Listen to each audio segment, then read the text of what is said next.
Halo Jebret Tim. Ada sesuatu yang lagi rame nih. Lu harus kasih dia kesempatan lagi. Di atas kertas lo semuanya harusnya menang. Ada bahasan yang paling ditunggu-tunggu. Yo, Jebret Tim masih di Dewan Pandit Indonesia. Dan kalau gue ngelihat ya teman-teman gue fans MU, kecuali Bang Adiani ya. Tottenham. Kalah semalam juga. Dengan OG terbaik sepanjang masa. Lucas Berrival. Iya, tapi kasihan kalau gue ngeliat ada yang stres, ditambah puasa, lapar kan, pusing segala macam. Ditambah timnya semakin kesini semakin belum menemukan sisi positif. Kok nada lu seneng sih? MU begitu tuh kenapa nada lu seneng Iya gitu loh? dong. Kan unbeaten. Iya, masih belum unbeaten loh. Iya, Masih gitu, unbeaten. Tapi dia kayak senang ngeliat Mardel, Panji, suka tegang kalau sebelum kayak besok nih menuju ke weekend kan. Iya. Kita akan ngebahas soal MU karena kita masuk di MU TV. Ibarat kata nih, keledai aja nggak jatuh 2 kali. Kok ada tim yang jatuh mulu? Selamat datang di DPI MU TV. Ya itu tadi udah menggambarkan bagaimana 3-4-3-nya Amorim apakah akan pernah berhasil untuk United. Sudah banyak trialnya, error terus gitu kan. Apakah pragmatis adalah jalan yang harus diambil, tapi sepertinya nggak juga gitu. Dan menghadapi Sociedad sebenarnya ada satu keadaan di mana di laga tersebut cukup nyaman, unggul dari Zirkzee padahal bolanya di tengah gitu kan. Kipernya nggak dapat, tapi kegagalan United lagi-lagi untuk bisa menggandakan keunggulan ini terus menjadi kendala juga di season ini. Kemampuan mereka untuk bisa finishing dengan XG 1,16 ya. Tapi juga dengan pemain depan yang kehilangan kepercayaan diri dalam diri Rasmus Højlund. Bahkan gue lihat di laga menghadapi Sociedad dia nempel terus ke backnya Sociedad. Seolah-olah nggak mau nggak mau aktif bergerak. Iya, gitu. nggak mau running behind. Ngumpet. Jadi membuat situasinya buat Zirkzee juga semakin pelik gitu. Oke, gue dulu. Yang harus kita ingat adalah Sociedad ini emang baru kalah dari Madrid dan Barcelona ya. Habis itu dia bagus, lumayan enggak bagus ya. Oke lah di Liga peringkat 9 kalau nggak 8 gitu di La Liga. Tim yang bagus, tim yang well managed, tim yang oke lah. Ini Sociedad tim yang bagus. Coming to the game, gue nggak ngeliat gimana MU dapat poin di Spanyol menghadapi Dapat gol kali ya. bahkan dapat gol pun bener bahkan dapat gol pun gue nggak melihat karena gue lihat MU hancur banget gitu loh, sejelek itulah. Gua udah siap nanti begitu MU menang lawan Arsenal gue bakal disikat, gue udah siap. Cuman karena gue lihat MU hancur banget dan Sociedad well managed. Menghadapi Sociedad kok bagus MU. Iya. Jadi gue nggak mau masuk dalam rombongan yang bilang MU makin hancur makin jelek, enggak. Dalam kondisi kayak begitu, yang kondisi lagi hancur-hancurnya, cedera 10 pemain, masih bisa dapat 1 poin di Spanyol. Gue bingung di mana jalan di tempatnya. Bagus dong. Wow. Gue bilang oke. Gue bilang bagus MU. Di Europe ya? Di Europe loh. Bicara di Europe, Iya. bukan domestically gitu. Iya, di Europe dengan permainan yang kita lihat menghadapi bisa setuju Adi. Sayang banget gak bisa bikin gol kedua. Kalau bikin gol kedua ini mungkin bakal berbeda ceritanya. Jadi buat gue nggak laga semalam bukan hal yang harus diratapi oleh fans MU. Buat gue kemarin yang jelek Bruno Fernandes nggak bisa marking pemain di kotak penalti. Apalagi bola udara jelek banget dia, daripada dia menjaga pemain di kotak penalti untuk defending set piece, mendingan lu keluar aja nunggu serangan balik karena Bruno berkali-kali menjadi awal dari serangan balik yang bagus dari MU. Karena bertahan dia jelek. Kalau mengawali serangan balik Bruno bagus gitu loh. Jadi ya yang nonton udah tahu lah, saat gue bilang jelek bukan gue nggak suka sama MU, cuman gue tahu apa yang gue lihat dari beberapa kali Bruno bagusnya apa, jeleknya apa, dan Bruno bertahan jelek tapi untuk mengawali serangan balik dia bagus. Jadi buat gue hasil 1 sama di Sociedad bagus cuy. Oke lah, bukan hasil harus diratapi. Lo nggak setuju? Kenapa nggak setuju? Ya good point, good ini. Mereka sering terhindar dari kekalahan tuh selalu bagus. Tampil di away di Europe tuh selalu bagus terhindar dari kalah. Jadi lu masih bisa ngebawa di home, masih punya peluang bagi mereka gitu. Tapi sayangnya ya home-nya United ini itu meragukan. Home yang meragukan dan kemampuan bukan cuma mencari gol kedua ya, mereka leading di halftime pun juga salah satu aspek yang sulit banget untuk diraih sama United di musim ini gitu. Di Premier League apalagi? Di Premier League juga 17 sulit match, banget. 16 Jelek banget, kali Iya, gagal. leading di halftime bisa kayak sulit begitu, berarti gitu. bagus dong. Lah, salahnya di mana? Salahnya kemarin di mana? Menurut gue harusnya sebelum mereka leading 1-0 itu mereka bisa leading dulu di babak pertama di momennya Dalo menurut gue. Ya. Itu momen yang krusial banget sebenarnya. Dia nggak perlu ngambil extra touch karena di momen itu sebenarnya Højlund larinya udah cukup Betul. enak tuh sebenarnya. Itu tinggal bola dorong. Sorry gue potong. dan itu bisa lahir. Jadi ada kemungkinan juga koneksi antara Dalo Mereka. sama Højlund juga nih yang membuat Højlund dalam situasi yang dia nggak punya confidence untuk itu bisa menciptakan movement karena mungkin 2-3 langkah dia gerak bolanya nggak pernah datang ke dia. Iya, jadinya makin tenggelam aja gitu Højlund ya. Dan pertandingan Everton juga dia ngelakuin pergerakan 30-40 kali movement, get in behind berkali-kali tapi bola yang ngarah ke dia cuma 4-5 kali gitu. Ini menunjukkan pemain-pemain United pun juga seolah nggak ngerti harus ngapain dengan adanya dia di depan gitu. Jadi gue makin mengkhawatirkan, situasi makin kesini makin mengkhawatirkan bagi Højlund. Dan gue rasa sih makin sulit juga kondisinya untuk bisa menentukan pemain siapa yang layak untuk ngisi di nomor 9-nya bagi MU gitu. Antara Højlund dan juga Zirkzee. Mungkin untuk sekarang masih Zirkzee unggul dalam beberapa match terakhir, tapi situasi ini masih sulit dan gue rasa situasi-situasi kayak begitu harusnya bisa dimanfaatkan lah karena lu ngebawa di pertandingan home 1-1 ini masih game yang bahaya juga bagi mereka dengan form tadi yang Bung Adeyani bilang, form justru di home sekarang udah nggak berasa kayak gimana lagi bagi MU ketika main di Old Trafford gitu. Ini masih Angker game tapi yang buat sulit. tim sendiri juga angker ya. Bagi mereka sendiri juga bahaya Hilang gitu. ya Old Trafford Fear Factory hilang ini. Sudah lama. Coba dikembalikan gitu Fear tapi Factor. masih prosesnya Masuk panjang. nanti di akhir pekan. Tapi untuk Sociedad sendiri tampil di home dengan gagal meraih kemenangan untuk bisa dibawa ke Old Trafford keunggulan 1 gol lah misalnya gitu kan. Mendes kemudian juga Sucic bahkan Taki Kubo tidak tampil sesuai dengan ekspektasi dari para penggemar. Dalam tanda Sociedad. kutip jelek buat Sociedad mainnya. Nggak ada Zubi juga ya. Gini, Zubi ini nggak main ya. yes. Kenapa bisa sampai begitu? Karena emang MU-nya bagus. Bisa. Itu loh, lu bisa membuat Sociedad main di kandang jelek. Oke. Kenapa lu pada nggak seneng gue bilang MU bagus sih? Bener-bener. Ingat Liverpool di Anfield. Tuh, bawanya Liverpool lagi. Jadi sulit ke bawah Gitu. Iya, Lu iya. harus jangan butakan diri kalian. Bener-bener ini kali ini. Kalau MU lagi bagus, bilang bagus. Iya. Nanti akhir pekan kita ketawain lagi. Cuman kalau lagi bagus, bilang bagus. Jangan tadi tuh siapa? Gambar anak kecil gitu. Bulan puasa, Abrar Ibarat gitu. kata. Ibarat kata. Cuman menurut gue sampai Sociedad yang gue bilang well managed. Tadi Adi bilang Kubo main kurang. Terus yang Susic juga nggak seperti biasanya. Berarti ada faktor yang membuat itu hilang. Nah, MU yang membuat seperti itu. Jadi buat gue hasil seri di Sociedad, buat gue hasil yang sama sekali nggak layak ditangisi. Gue yakin kalau MU tenang ya tenang. Apalagi sekarang nggak ada gol away kan? Cuma juga. Jadi yang penting MU tenang bisa menang. Bisa menang 1 gol lewat penaltinya Bruno Fernandes juga cukup. Adu penalti. Enggak. Bruno Fernandes. Adu penalti ya Onana jelek lah. Kayak Fulham lagi ini kemarin. Iya, enggak. Kalau adu penalti menang Sociedad. Sociedad benar. Dan kemarin setelah seri 1-1 justru yang lebih mungkin untuk menang menurut gue Sociedad. Iya, Menit 25 ke atas jelas. Itu Iya. pertandingan Oh, jadi enggak, milik Sociedad banget setelah equalizer lah, setelah penyamaran Iya, tapi menit dari 10 Sociedad. menit akhir justru MU. Tapi mereka peluangnya bahaya-bahaya Iya, banget ada. Sociedad itu. Jadi menurut gue lebih mungkin menang untuk Sociedad ketika dapat gol penyama kedudukan. Dan menurut gue MU pun PR-nya masih PR-nya apalagi kalau banyak sampai banget Sociedad sih. bikin gol early.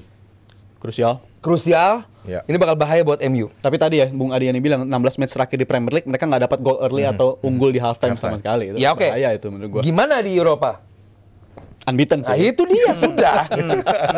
Kalau lagi bagus bilang bagus lah. Kebobolannya Sociedad Alex Romero sebagai penjaga gawang sebenarnya bisa Mantan MU kan? berbuat lebih Bisa ngindarin. bagus. Oh, iya. Iya. Bisa Bisa ngindarin. berbuat lebih bagus dan itu menjadi keadaan yang membuat Sociedad agak sulit untuk bisa bangkit dan juga Naif Aguerd yang biasanya Sergio konsisten Romero nih. Aguerd, di La Liga tapi kemarin juga agak shaky sedikit tapi mungkin juga dengan bagaimana peran dari para pemain di lini kedua United yang cukup progresif tapi pergantian pemain juga cukup disorot. Ruben Amorim menggantikan Garnacho dengan Eriksen. Ini juga menjadi formula yang sering dicoba tapi kerap kali tidak menemukan solusi outcome-nya positif buat United. Iya, belum pernah. Kayaknya Eriksen belakangan belum grow into the game gitu ya. Biasanya dia datang tuh sebagai pemain pengganti bisa ngawarin kenyamanan. Itu kan kenyamanan sesuatu yang bisa ditawarin sama Eriksen banget gitu. Di zaman Ten Hag. Di zaman Ten Hag. Di zaman yang nggak jelas. Sejak di Amorim dengan Kalau 3-4-3, sekarang dengan tim yang strict, tim yang rapi, dengan yang 3-4-3 lah belakangan belum bisa ini. Eriksen. Ini Eriksen belakangan juga belum Nggak kelihatan bisa. lagi. Udah lewat masanya di MU udah lewat Eriksen. Walaupun biasanya kan kalau di Ten Hag antara main di 20 menit terakhir atau starter abis itu di babak kedua diganti dia masih at least ketika iya, dia ada zaman di Ten Hag atas bisa. lapangan enak lah ketika dia main. Tapi belakangan Ini itu cepet nggak banget sekarang. terjadi dan tadi gue mengkritik Dalot, tapi Garnacho juga menurut gue jadi starter belum menunjukkan kenapa dia layak jadi starter gitu. Masih berpekan-pekan dia penampilannya masih begini. Nggak ada opsi, oke, Nggak ada tapi opsi. at least diubah lah cara main lu si Garnacho. Nggak bisa, Garnacho butuh siapa? Butuh seorang Momen- Hansi Flick atau Arne Slot. Nah, tapi Ruben Amorim kan coach yang bagus juga dong Di untuk Porto, bisa di Sporting Lisbon. men-shape Men-shape, ya, Garnacho pemain. yang usianya masih muda. Nggak, Tapi gua jangan kalau kita lihat sekarang kayaknya narasinya untuk mungkin menyingkirkan Garnacho dari semua, padahal potensi dia sebagai pemain muda masih di level ada. yang bisa Betul. dilatih lagi gitu. Garnacho harus diingatkan bahwa he's nothing, he's nobody. Harus diingatkan dia bukan siapa-siapa di MU. Dia nggak layak melakukan apa yang selama ini dilakukan di MU. FIFA Garnacho itu terlalu sering digaungkan dari awal. Dia bukan siapa-siapa, dia belum pernah ngasih apa-apa ke MU. Tim sebesar MU ini loh. Dia belum ngasih apa-apa, jadi harus diingatkan lagi sama pelatihnya, harus ditampar lagi dengan fakta bahwa lu bukan siapa-siapa. Kalau lu nggak bisa ngasih apa-apa di sini, cabut. Yes, Amorim pelatih yang bagus dengan skema bla bla bla bla di Lisbon dengan tim yang mungkin tantangan di Eropanya, gue yakin di Portugal, Lisbon tantangannya besar banget. Cuman timnya dia banget sih. Dan itu tim yang dia banget. Dia sampai di Lisbon dia bilang gue berkali-kali gue mau cabut. Gue mau cabut, gue udah gak betah gue gak betah, cuman gue pengen cabut tapi berkali-kali Hugo Viana mempertahankan dia, jangan cabut, sabar, tim ini butuh lu. Berkali-kali. Jadi ini tim udah bener timnya si Amorim, tapi ini MU menginherit tim yang hancur lebur. Sekarang tim hancur lebur ditambah cedera 10 pemain penting, termasuk Bayindir. Nggak gampang buat MU dan bisa lagi-lagi bisa seri di Sociedad. Hal yang luar biasa. Tapi lo tadi udah menyinggung bagaimana Amorim is a good coach gitu kan. Kenapa ada pressure yang membuat sepertinya di akhir musim ada potensi dia digantikan, ada link dengan Xavi Hernandez walaupun nggak bisa kita konfirmasi gitu kan. Tapi ada desas-desus itu. Tapi kan ini menjadi pelatih yang mungkin paling nggak beruntung sepanjang sejarah United karena dia bukan pelatih yang memilih squad ini, masih belum diberikan kesempatan untuk membangun sebuah tim, tapi dalam pressure yang membuat dia berpotensi untuk nggak jadi pelatih lagi di musim mendatang buat biasanya gue nggak setuju sama lo. Tapi kali ini gue harus setuju dengan yang pernah lo omongin. Mendingan MU mainin pemain muda sekalian. Oh iya. Lo pernah ngomong gitu kan? Iya. Dan hari ini gue bilang bener-bener waktu gue nonton Sociedad bener juga sih Adi. Jadi dalam subuh-subuh tuh gue inget lo di Garnacho muda. Oh, jangan Garnacho. Tapi menurut gue Garnacho harus dipijat egonya supaya dia Obi-nya bisa Arsenal, menjadi terus Heaven-nya Arsenal atau di mana. Lumayan. Mendingan itu daripada The Ligt. Mendingan itu. Back Heaven tuh. Anak ganti Bayindir kalau Bayindir cedera Bandi pulih nih. Bayindir aja. Di tengah Connolly siapa itu? Collier. Main kan lebih enak dilihat, lebih pengen lari. Ada pemain belakangnya juga tuh yang Conroy juga rambutnya lebih bagus juga. Yoro. Bukan. Kayak Jet Spence bentukannya. Ada. Enak gitu loh. Oh bener sih. Dorgu. Bukan. Mudah banget. Dorgu juga ya oke pembeliannya si Amorim kan. Ya oke lah itu. Baru Dorgu. satu. Iya kan enggak banyak. Sebelum Kuenda nanti. Iya. Potentially. Jadi daripada mainin tim badut ini, mendingan mainin pemain muda yang buat gua lebih ngerti sepak bolanya Amorim, lebih gampang dibentuk dan gak sombong kayak Garnacho. Tapi kalau emang gue setuju dengan memainkan pemain muda karena mungkin resultnya juga nggak akan membuat United kemana-mana. Tapi apakah ada proteksi juga dari Amorim melihat situasi limelight begitu luar biasa ke tim United ketika kalah tentunya semua akan pressure-nya pile up gitu kan. Jadi adakah juga sisi proteksi kalau lo mainin Jack Fletcher, kemudian lo mainin Eden Heaven misalnya, Chido Obi, memang bisa menjadi penyegaran yang baik. Tapi apakah ketika kalah ini akan ada tekanan juga yang dirasa oleh para pemain muda ini? Ini bukan sekedar melindungi pemain kalau nanti kalah, tapi ini tamparan keras buat senior tim, tamparan keras buat first team, bahwa gue udah kasih waktu lu berkali-kali sampai sekarang beberapa pekan menuju akhir musim, lu nggak menunjukkan apapun di liga. Kalau di Europa League kita harus fair, MU bagus. Tapi di Premier League lu nggak menunjukkan apa-apa, statistik lu datar bahkan menurun. Mendingan gue persiapkan lu untuk Europa League di liga karena lu hancur, gue mainin tim yang muda sekalian. Pas pemain muda ini masuk, Amorim juga ngelihat roster gitu kan. Kalau kita lihat misalnya Class of 92, kalau mereka masuk, Pallister, Bruce, tengahnya mereka begitu. Cantona ada di sana untuk bisa menjadi ada leader-leadernya, mentor gitu kan. Di sini siapa mentornya? Bruno Fernandes. Ya Bruno oke. Omel terus. Bruno oke. Menjadi hal-hal yang positif buat para pemain muda ini.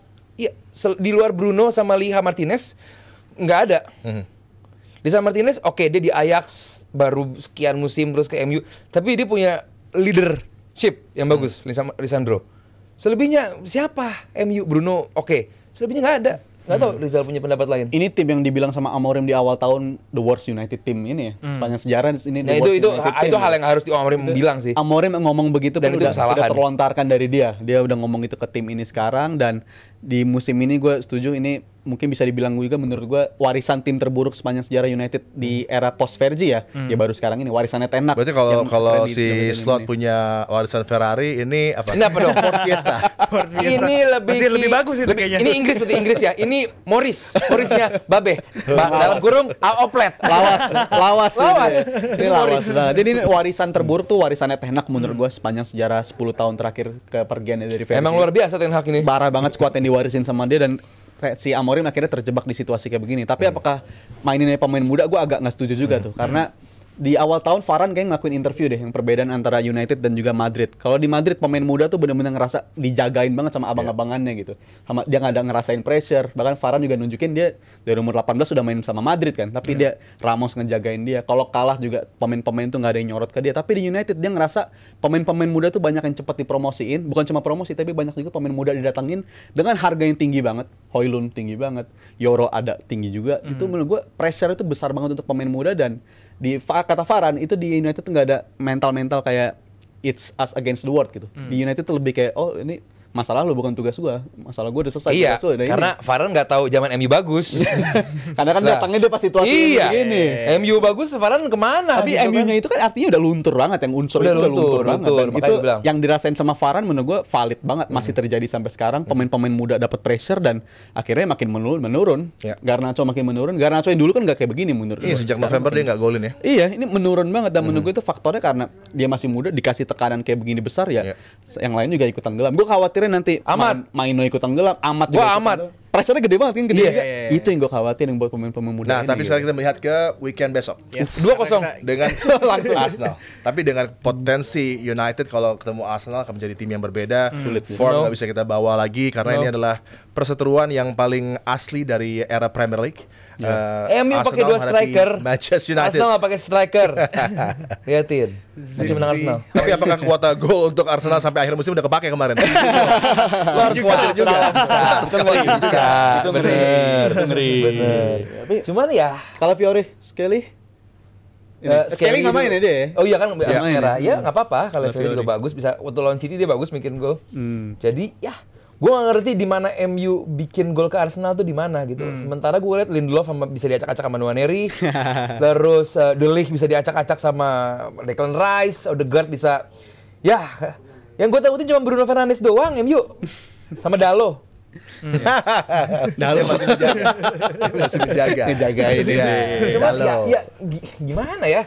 Lu punya di atas kertas nih Jal, Zirkzee, Højlund, Garnacho, aslinya harusnya bagus dong. Iya. Ini lanjutin kayak semalam ya lawan Sociedad. Iya Starter dong. mereka ya. Tapi nggak sesimpel itu.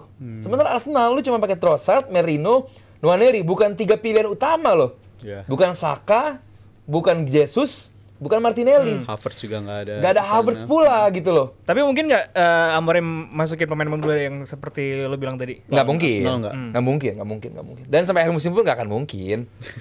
Nggak lah. ini. Itu situasi yang nggak mungkin. Cuman ya ini laga buat Arsenal ini. Ya laga krusial lah buat Arsenal. Kalau mau bersaing buat juara ya harus. Oh kalau buat juara enggak, Liverpool udah juara lah. Enggak. Ini game yang krusial banget bagi mereka, dan biasanya Arsenal kalau mainnya setelah Liverpool pressure-nya beda banget buat mereka gitu. Nggak ada Jal, nggak penting Jal. Arsenal itu Kalau Liverpool lawan Soton nih soalnya nih. kalau Pikir dulu. udah Soton doang lu. So ini deh. Arsenal itu tidak mengerti apa yang disebut early kick off. pressure semua. Pressure buat dia pressure buat Arsenal semua. Nggak ngerti apa namanya. Oke, habis ini Liverpool bakal main, kita harus memberikan tekanan bagi lawan. Nggak ada. Nggak terjadi, musim ini udah terbukti ya. Banyak. Liverpool main duluan. Wah, 1-1 nih lawan MU. Poin dong harusnya nih. Malah hilang poinnya. Iya, jadi ya buat gua nggak penting lah Liverpool main sama kapan lawan Soton. Tapi penampilan Odegaard udah oke lagi di Ya. Philips Stadion lawan PSV. Belum ke Odegaard yang kita kenal. Cuman punya space yang lebih luas untuk dieksplor karena apa? Nggak ada Saka. Saat ada Saka dia rapat banget sama Saka mainnya. Jadi biasanya Saka Ben White. Ya. Itu yang benar-benar hilang di Odegaard sekarang, segitiga itu hilang sekarang. Sekarang Timber dan juga Nwaneri. Ya. Jadi benar-benar beda. Perlahan tapi pasti Odegaard mulai menemukan kembali touch-nya, kapan harus masuk, kapan harus keluar. Punya tandem baru dalam bentuk Nwaneri pemain yang bisa di youth, dia pernah menjadi nomor 9 juga. Pemain yang cukup kreatif dan dia bisa di 10 juga, bisa bertukar sama Odegaard. Di kiri Trossard luar biasa. Jadi ya itu adalah kumpulan membuat Odegaard bisa balik lagi. Dan gue nambahin dikit untuk Banyak pertandingan juga kemarin lawan PSV, gue rasa Odegaard membaik ya karena faktor nggak ada tim di Premier League yang mainnya kayak PSV gitu. Kenapa tuh? Kayak PSV, berani banget kayak PSV, berani build up seperti itu. Lawan Arsenal, lo nggak boleh main kayak begitu lawan Arsenal. Ini tim yang salah satu paling bahaya juga di Premier League, udah dibuktikan dalam 2 musim terakhir. Tapi ya ini menurut gue nggak akan terjadi lagi game-game terbuka itu. Dan di pertemuan pertama pun terbukti United ngerepotin banget bagi Arsenal kan. Itu Peter Bosz kan berarti kan? Ya. Wah, jelek banget ya Peter Bosz. Terlalu pede ini, terlalu pede. Biasanya bagus loh Peter Bosz. Itu ke bawah sama form mereka di Waktu di League Group, bawah. League Stage, Iya. ngalahin Liverpool kan? Iya, Iya, jadi mereka tapi kan form Liverpool udah Iya, dan di Eredivisie mereka Nah, gue cuma sudah- nanya, ngalahin Liverpool, kok langsung begitu tangannya? Ngelindungin. Santai aja. Ngelindungin. Gue cuma ngomong. Kan? Terus Kok- juga kok langsung mereka out di cup competition juga di Gua Belanda cuma dan bilang. harus ketemu sama Arsenal bukan di saat yang tepat buat Bosz. Yes. ya kita lihat aja nanti. Iya fans MU. Lu berapa jelek-jeleknya. Arsenal ini gimana? Arsenal menang. Sampai akhir Arsenal streak menang menurut gua. Streak menang. 11. Berarti ngalahin Liverpool dong. Tapi Liverpoolnya streak juga Ya biasanya. gimana ceritanya? Kan ketemu Anfield. Oh, seri itu seri itu seri itu seri. Iya. Game week 36 ya. Tapi tetap peringkat 2 kan Arsenal. Iya, Streak sih lah. Oke lah. Oke, United jangan lupa juga untuk nonton KPI nanti karena kemarin kita udah ngebahas soal 3 pemain baru dari tim nasional Indonesia yang baru aja dinaturalisasi. Kita akan kembali ngomongin soal tim nasional Indonesia sesaat lagi. Halo Jabro Tim. Ada sesuatu yang lagi rame nih. Lu harus kasih dia kesempatan lagi. Di atas kertas lo semuanya harusnya menang. Ada bahasan yang paling ditunggu-tunggu.